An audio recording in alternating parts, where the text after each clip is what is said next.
payment directly. It depends on the importers and the exporters agreement how they have come up with. The way we go with made in China, the concept of every Indians or every people whoever are there, they feel that the technology is good, but now there are two types which you are supposed to know. One is you can produce it or procure it. So for the betterment of the exporter, what the exporter should do is you should always go for an insurance office.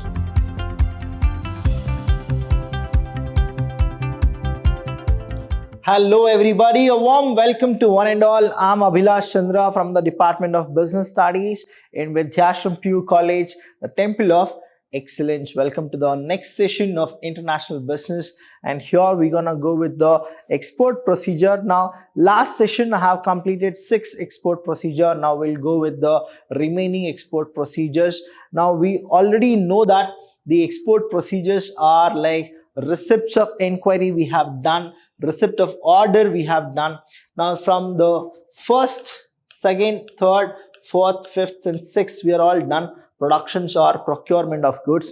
Now we are supposed to understand what is pre-shipment inspection, excise clearance, obtaining certificates of origin. Then we have a reservation of shipping space. That means you are supposed to first reserve where and when, at what time you are supposed to give your delivery, so that you need to reserve your shipping space.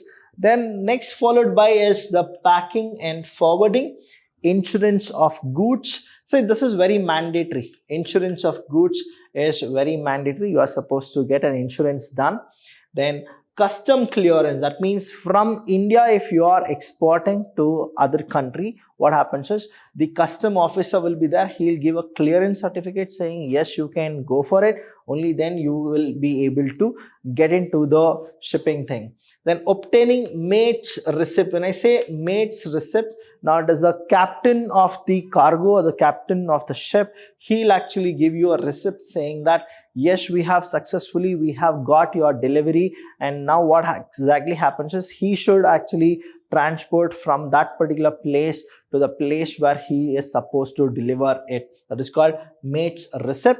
Then while giving the mate receipt, he'll give you something called what is the freight charge, that is a transportation charge. We call it as payment of freight and issuance of bill of lading. Now when you load your things, that is, we gave you an example of table, chairs, and when they'll place it in the shipment space, then what happens is you are supposed to give them according to the weight, according to that particular thing. They have their own rules and regulation. They have their own prices for each and every product. So that is what you are supposed to do. Next is preparation of invoice. Now this preparation of invoice, in the sense, now the person whoever takes the goods, now he'll actually prepare the invoice, and then the secure payment will be done. That is through bank to bank. You will actually get the secure payment. There are few times what happens is if you are in that particular country, you can actually take that payment directly. It depends on the importers and the exporters agreement how they have come up with. So let's check from the 7th point, that is pre-shipment inspection. Now the government of India has initiated many steps to ensure that only good quality products are exported from the country. The reason here is you are representing the entire nation. Say example, if you are exporting product which has less quality and people are using it abroad, now what happens is there is a lack of confidence within the foreign nation about the Indian products. So example, I'll tell you this, made in China. The way we go with made in China, the concept of every Indians or every people whoever are there, they feel that the technology is good, but will it be a durable? So that is what the question is. So the government of India has taken initiative where they want to improve the quality of goods. Next is one such step is compulsory, that is inspection of certain products by a competent agency has designated by the government. So the government has given a chance to the competence agency that please check the quality and then you are supposed to go. So that's the reason here in business you cannot make anybody as your enemy. Everybody are supposed to go with the same motive, that is you should be very truthful to the business what you are doing it, because trust is something which you should always gain in business. So the government has passed Export Quality Control and Inspection Act, that is 1963. Please understand this. We have a special act called as Export Quality Control, that is the Act of 1963 for this purpose, and has authorized some agencies to act as inspection agencies. So they have only authorized few of the agencies so that the agency can inspect it on behalf of the government. Excise clearance. As per the Central Excise Tariff Act, now you have a Central Excise Tariff Act. Excise duty is payable on the materials used in manufacturing goods. So whenever you manufacture any goods, you are supposed to go with these acts. The exporters therefore has to apply to the concerned excise commissioner in the region with an invoice. That is, he should always show that what exactly he has been manufacturing so that he can get the excise clearance. Coming to the next one is obtaining certificate of origin. Now some importers country provide tariff concessions or other exemptions to the goods coming from a particular country. For availing such benefits, the importer may ask the exporter to send the certificate of origin. So here certificate of origin means from which country the product has come, that is called the certificate of origin, where like you have a birth certificate, you have this certificate of origin, that is from which country you are actually exporting it or importing it. Now here the importer, what happens is there are few of the government rules saying that if you import from such and such government or such and such country, you will get a subsidy from the country or you will not get more taxes. You're not supposed to pay more taxes. That is when the importer will ask the exporter to show the certificate of origin so that they can claim the awards or the rewards whichever the government is giving it to them. The certificate of origin acts as a proof that the goods have actually been manufactured in the country from where the export is taking place. This certificate can be obtained from the trade consultant located in the exporter's country, that is a trade consulate. They can actually give this type of certificate. Next is reservation of shipping space. Please understand this reservation of shipping space and the certificate of origin. Now when you give a certificate of origin, what happens is the importer will get to know that from which particular country the product has been manufactured. Now there are two types which you are supposed to know. One is you can produce it or procure it. Now example, Bangladesh wants any product from India and Indians, they don't have it, they can actually take it from Sri Lanka and then give it to Bangladesh. Even that can happen. But in the certificate of origin, the Bangladeshi people will get to know from which particular country the product was made. If it is the certificate of origin is from Sri Lanka, then they'll get to know very easily that who is the real exporter, right? So you will get all these details here. Now reservation of shipping space. The exporting firm applies to the shipping company for provision of shipping space. It has to specify the type of goods to be exported, probably date of shipment, and the port of destination will actually be written in the reservation of shipping space. On acceptance of application for shipping, the shipping company issues shipping order. Now you should also have a knowledge that if say example 17th of February you are supposed to deliver a product, now it is say 20th or 21st or 22nd, you can go for a random one of say January. Now from January to February, now you have exactly like 15 days or 16 days or 17 days. Let's go for this imaginary figures. Now you are supposed to first pre-book the shipping agency that do they have space for your product.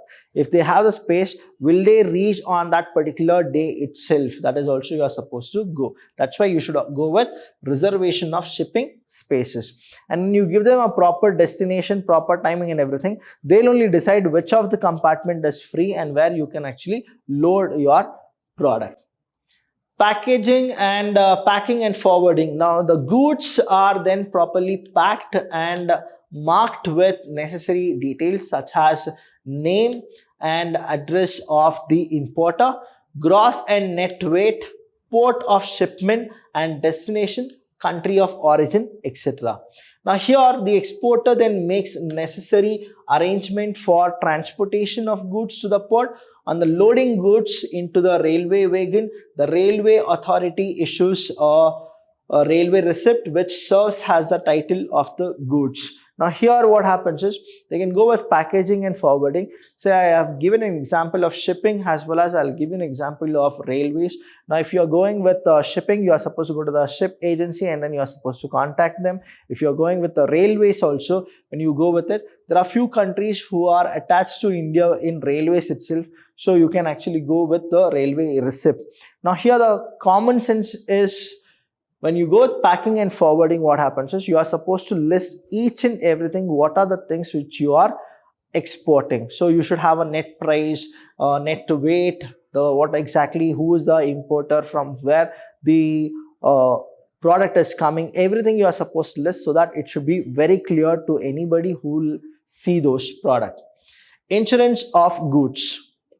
The exporter then gets the goods insured with an insurance company to protect against the risk of loss or damage of the goods due to pearls of the sea during the transit. Now, you need to also understand the marine insurance, the fire insurance, all those kind of a thing. Here, the exporter wants to secure the goods, so he should actually take the insurance whichever he feels that it can happen. So we don't know what uncertainty we have while going for a transportation. There are so many accidents which have happened. There are so many times the pirates have come and looted the goods, or a damage in a ship and the ship is being sink. There are so many chances. We can't actually predict which of the things will happen. So for the betterment of the exporter, what the exporter should do is he should always go for insurance of his goods. So the next one here we have is customs clearance. Now here please understand the custom clearance. The goods must be cleared from the customs before these can be loaded on the ship. For obtaining custom clearance, the exporter prepares the shipping bill.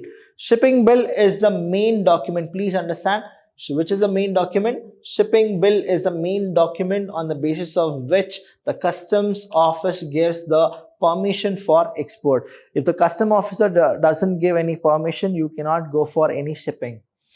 Obtaining mate's receipt. Now mate is done by the captain of the ship.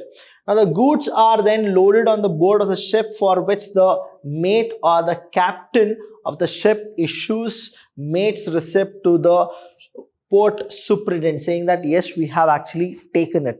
So here what happens is the custom clearance, in the sense you need to give what exactly the article, product you are actually going for export. Now you need to name everything. You are supposed to give what exactly the quality, the quantity, everything you are supposed to give it to the custom officer. Now he'll actually give you the custom clearance will be done. Later the mate receipt actually the captain gives to the port superintendent, saying that yes, we have taken it and it is all in safe hand. Only if you have taken the insurance of the goods, that will be actually exported properly, or else you will not get any kind of a assurance from the captain or from anybody. They are not liable for it. Payment of freight and issues of bill of lading. Now freight means transportation.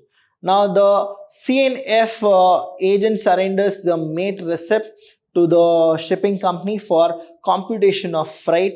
Now after receipt of the freight, the shipping company issues bill of lading. Bill of lading means now unloading it. Bill of lading, which serves as an evidence that the shipping company has accepted the goods for carrying to the designated destination. In case the goods are being sent by air, this document is referred as airway bill. So what is this airway bill? Airway bill and bill of lading both are same. When we go with the railways or we go with shipping, we say that has bill of lading, but if the same thing goes, we call that as airway bill. Now the next one is preparation of invoice. After sending the goods, an invoice of the dispatch goods is prepared.